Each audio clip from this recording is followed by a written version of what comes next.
Nós chegamos nessa casa porque aqui o meu tio Luiz fornece manzap para a senhora que mora aqui. E já já a gente vai fazer uma entrevista com ela. E ainda aqui no povoado chamado Arvoredo, eu encontrei essa pessoa, Dona Marlene, que o Luiz, meu tio, fornece manzap de vez em quando, né, Dona Marlene? Sim. E ele me falava que a senhora gostaria de contar um pouco da história para a gente publicar, não é? Sim. Pois não, Dona Marlene, fique à vontade, viu? Ok.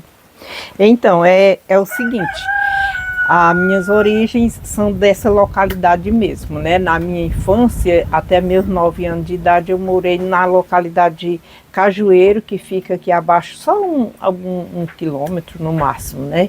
Certo. E acompanhei assim, as histórias, né, do meu pai e tal.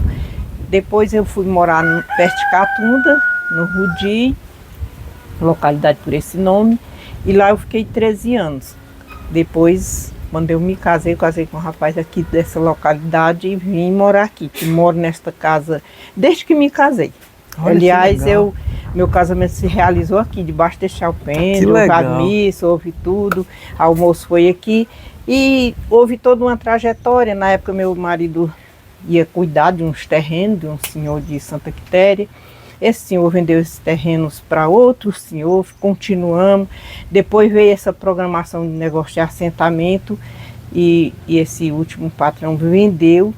E eu fiquei aqui, entrei no programa do assentamento fazer parte, que eu gostava de estar aqui e não estava podendo comprar de outra forma. Fiquei no programa de assentamento e graças a Deus aqui eu tenho a minha parte, né? Uhum. E que nem todo assentamento continua sendo coletivo. O nosso aqui foi de uma maneira que ele começou coletivo, mas hoje já está individualizado. Cada um de nós temos nossa parte. E a história que mais também eu queria contar, José Neto, era sobre esse Juazeiro. Opa! Ele marcou muito. Na minha infância, até um certo tempo da minha vida, a estrada que liga Monsenhor Tabosa a Catunda, que é essa mesma que vocês vieram, ela passava aqui, debaixo do Juazeiro e seguia. Depois foi construído um açude aqui abaixo da minha casa, por conta da água, ele tomou uma parte da estrada, então ela foi mudada para lá, onde ela está agora, né? Sim. Só que nesse tempo que ele passava aí, já existia esse Juazeiro quando eu era criança. E o meu pai contava, porque ele também morava nessa mesma localidade que é Cajueiro, na infância dele, e aqui, talvez debaixo dessa casa, ou mais abaixo um pouco, havia outra casa, havia uma casa de descaroçar algodão, artesanal, chamavam bulandeira, né? Havia esse movimento aqui e havia, depois dessa bulandeira, desse movimento de algodão, não sei se nesse tempo ainda havia, quando meu pai estava pequeno, mas morava um morador aqui que era da família Gonçalves, que tem uma concentração deles bem aqui no Buenos Aires, onde você já passou, da mesma família. E o meu pai contava que quando criança vinha de lá do Cajueiro, junto com os irmãos dele, as irmãs, o irmão, vinham brincar com os outros garotos aqui dessa casa que havia, aí já debaixo desse Juazeiro. Certo. E as minhas tias brincavam com as meninas já no outro lado aqui da casa. Então, o que me chamou também a atenção é que esse Juazeiro já dava sombra nesse tempo e meu pai é de 1911. Poxa. E quando ele era menino, já esse Juazeiro estava aí, né, dando sombra para ele brincar.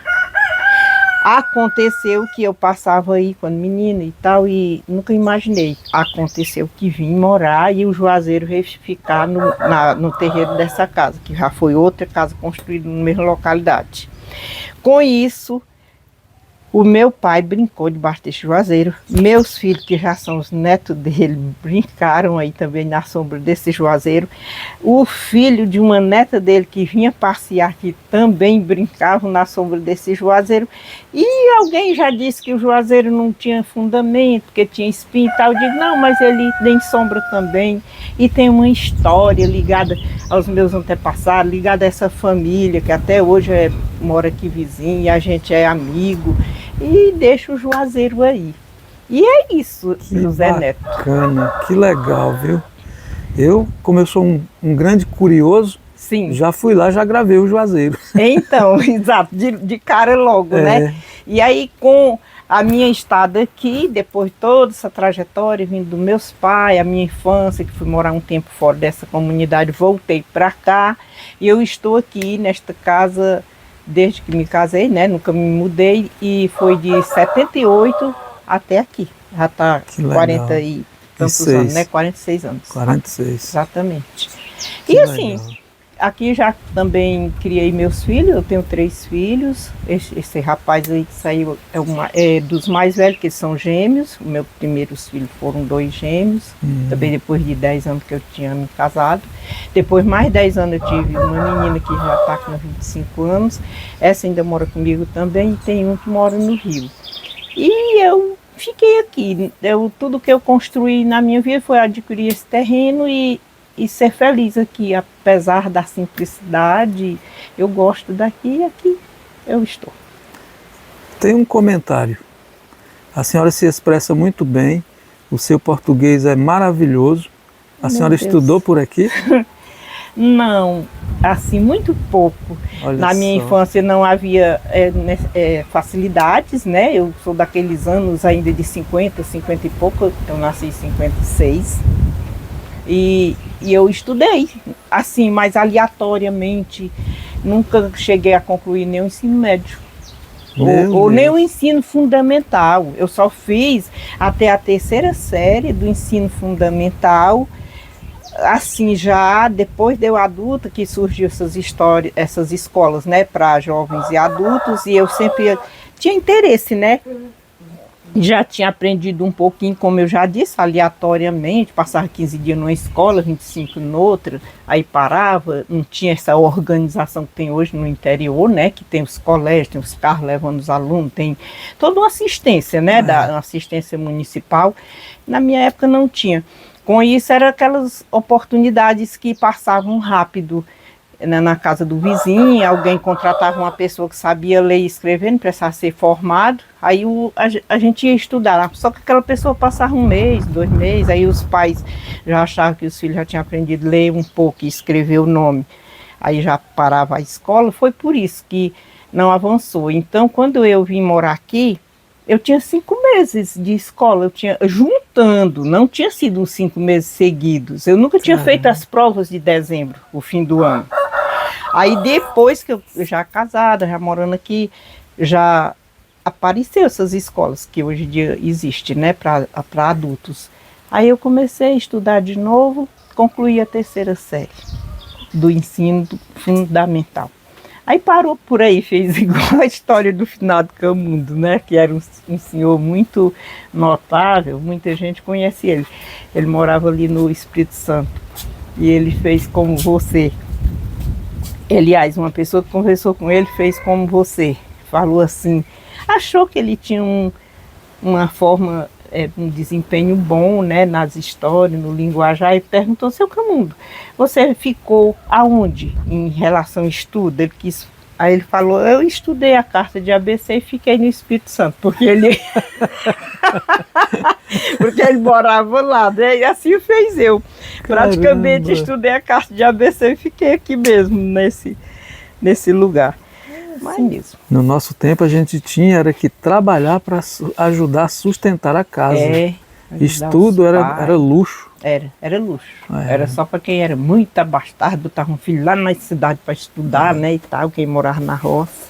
Exatamente. E era isso. Dona Marlene, existe alguma coisa na sua casa, alguma antiguidade que a senhora gostaria de me mostrar para eu gravar? Um relógio antigo, um ferro de passar roupa, um rádio daquele bem antigo? Uma radiola com LP, né? Esses aí, não, esses aí eu poderia ter, né, assim, mas a gente automaticamente vai se desfazendo. Mas eu tenho, assim, alguma coisa que é antiga. Um rádio, não é daqueles rádios bem antigos, mas ele ainda é o radinho, a pilha. E eu tenho, sabe o que também? Eu tenho umas cuinhas que elas foram da minha. Eu também gosto muito de guardar a antiguidade. Eu tenho uma revista que é de 1948. Cadê essa revista, dona Marlene? Chamada Vida Doméstica. Pra gente ver pelo menos a capa dela. Pois tá bem, eu vou catar essas coisas, tá bom? Trazer pra cá. Vamos dar uma pausa. Com licença. Aqui está, pessoal, o juazeiro do qual ela estava falando. Bem antigo e nem é tão grandão, olha aí. Mas tem uma sombra fantástica. Juazeiro é um símbolo de resistência do nosso Nordeste, do nosso sertão. Das pessoas nobres, né, daquela época, na grande metrópole. Uma publicação em preto e branco. É ainda, né? É de 1900 e quanto, dona Marlene? 48. 1948, pessoal. Olha só. Aqui, acho que tem a data por aqui. É isso mesmo, tá aqui, ó. Vê se nós encontramos uma folha menos estragada que mostra melhor, tá aqui, ó. Olha.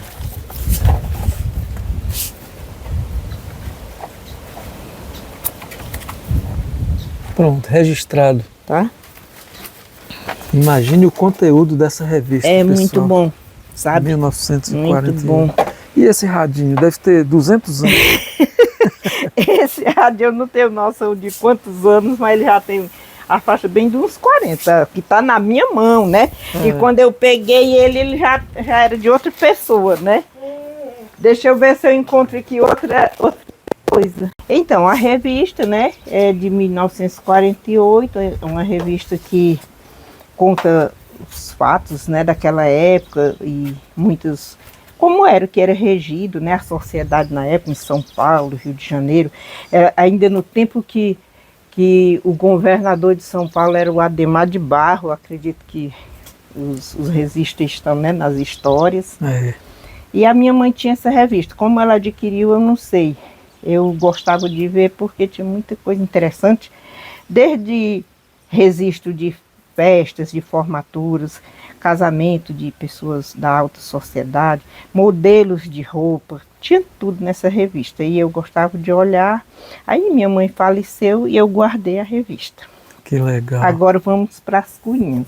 Estas cuinhas já aqui muito bem trabalhada, houve uma quebradura, meus antepassados costuraram e bordaram enquanto a cabaça estava molinha, tem uns bordadinhos aqui. Que legal. E ela foi foi minha avó que ganhou da avó dela. Minha avó tinha 8 anos quando ganhou estas cuinhas, né? Rapaz. E minha avó morreu lá o ano de 68, mais ou menos, ela já com 74 anos. E veja bem, foi da minha bisavó. Já vai atravessando várias gerações. Aí estava na mão da minha irmã, ela casou-se, eu fiquei com as cuinhas, gosto tudo de guardar. E aqui estão as cuinhas, já tem bastante ano. E o rádio? A senhora já escutou a rádio Tupinambá de Sobral? Demais! Meu Deus, ela fez parte da minha infância, da minha juventude, a rádio Tupinambá de Sobral. Olha só. Quando a educadora de Catreús, as programações, né? A Rádio Tupinambá teve uma das programações mais populares, era o Seu Presente é Música, né? Todos os dias, a partir de 1h da tarde. Seu Presente é Ali Música. tinha as músicas da época, os grandes sucessos da época, Roberto Carlos e tantos outros. Aqueles também que tocavam as músicas soladas, como Noca do Acordeon. Aqueles que tocavam instrumento de sopro, como Carlinhos Marfajoli e outros. E eu eu me lembro que era muito animada aquela programação, era muito interessante. Na época as pessoas até dançavam nos toques de rádio, formavam chamar de tertúlia, né? Só pelo toque do rádio. Então, dona Marlene, foi muito bom conversar com a senhora, saber dessas histórias. E vamos finalizar o vídeo por aqui, né? Foi um prazer enorme conhecê-la, uma pessoa inteligente, sábia. Obrigada. Gostei demais. Foi um prazer enorme, viu? Muito obrigada, eu que agradeço, viu? Eu gostaria, né, de fazer desse momento, achava interessante e tive essa oportunidade. Agradeço a Deus por Ele ter me proporcionado. Eu acredito que foi algo assim muito significativo para mim também. Para mim também. Você também é uma pessoa muito gentil, de uma forma muito agradável, e isso é muito bom. Encontrar pessoas assim é renovo, é enriquecer os nossos dias, né? Muito obrigado, dona Marlene. Um grande abraço, viu? Obrigada. Até mais. Até.